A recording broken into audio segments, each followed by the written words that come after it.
Guilt. I keep having the same dream. I wake in a daze, glad to latch on to waking life, but it lingers. A recurring dream that plays with me, consuming my heart and soul as I think about him and how things should have been. My nightly visits used to be welcome, but now I am plagued by my visits with Aaron. The dream always begins the same. I am on my last day of college. I am nervous because I am finally going to graduate, and I am petrified about walking across the stage. As I contemplate all of this in my apartment, I check my schedule online. I am terrified to see that I have neglected to go to a class all semester. That one class which changes with every permutation of the dream, whether it's a crucial psych course or an obscure elective, is irrelevant since I have never attended it, and doing so will bar me from graduating. Therefore I will not be able to move on, and the harshness of this sinks in. I become aware that I am not alone. My anxiety is compounded by the fact that I can now hear faint breathing escaping the depth of my closet. I turn to my right as the door to the closet swings open. It's always jarring when he presents himself, but Aaron Chase comes walking out like clockwork. I was so happy and surprised to see my old friend at first. I would stand in disbelief as there he was in the flesh, speaking to me, talking to me as sure as I am communicating with you right now. In this dream state, he used to just ask how I was and speak in vague generalities, but as he has been getting more inquisitive lately, things have gone south. I always awake from this dream and look at the picture that I keep of us standing with one another, the happiest we have ever been, on the shelf in my room. I met Aaron my freshman year of college. I joined a frat out of desperation to connect with others. Without hesitation he welcomed me in with open arms. His eyes were large and baby blue. They sat atop his large frame as these great beacons of warmth. Though he was a junior, he was more than willing to show me the ropes. He made me feel welcome. He took me under his wing and invited me to the craziest parties I have ever been to. When he would throw these massive parties, I would watch him as the night reached a crescendo of hedonism. He always smiled contently and basked in the madness he created.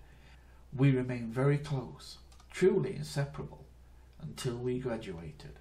But as the passion within me to party wavered with impending responsibility, I left him behind as alcoholism began to dictate his life. With those same kind eyes, he said to me one night after a solid year of this incessant dream, "Why don't we hang out anymore?" "Well, Aaron, because you're dead," I said while tears began to well up in my eyes. "You see, Aaron died 6 years ago now. One night, in a fit of passion, he put a gun to his temple in a drunken stupor and blew his brains out. This is an unsubstantiated rumour, but I was told that he didn't die immediately. His fiancée held him in her arms as grey matter leaked out of his head, his statements losing their coherence as he slipped into the throes of death. At first he was content with the knowledge in the dream that he was dead. We would talk about mundane stuff, and I would wake up and take another look back at the picture of us on my shelf as I choked back tears. However, things started to change one night. He asked, "Where were you when it happened?" "Well, Aaron, we stopped hanging out after college." "Why?" "The last time I saw Aaron, he was a mess. I ran into him at a mutual friend's house. He was drunk and clearly having a difficult time with life. Rather than being a friend and talking with him, I avoided him, repulsed by the drunk he had become." "Well, why didn't you help me?" he asked, his warm eyes giving way to anger. "I was a coward, I guess." "You could have saved me." He is right. One night I was hanging out with mutual friends. The subject of Aaron came up. We talked about how he needed help. The idea of having an intervention was brought forth. The burden to set it up was put on my shoulders, since we were so close in the past. However, I was so self-absorbed with my own life to ever get the ball rolling. He died 3 weeks later. From then on, I would dread going to sleep.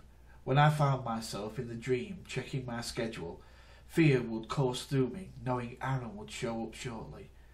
His kind demeanour all but erased, his cold eyes locked in a gaze at me. He has but one thing to say in a deep and forceful voice that belies his formerly magnanimous nature. "You should have saved me."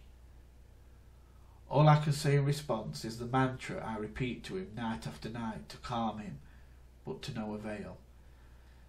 Now I am sitting in my apartment looking at the picture of Aaron and I on my shelf. The initial horror of seeing my face furiously scratched out in the picture is replaced with a feeling even more visceral and all-encompassing: guilt.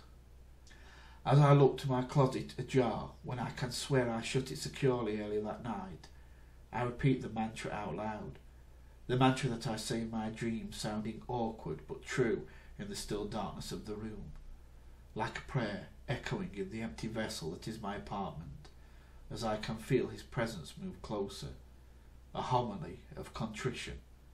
Aaron, I'm sorry. Aaron, I'm so sorry.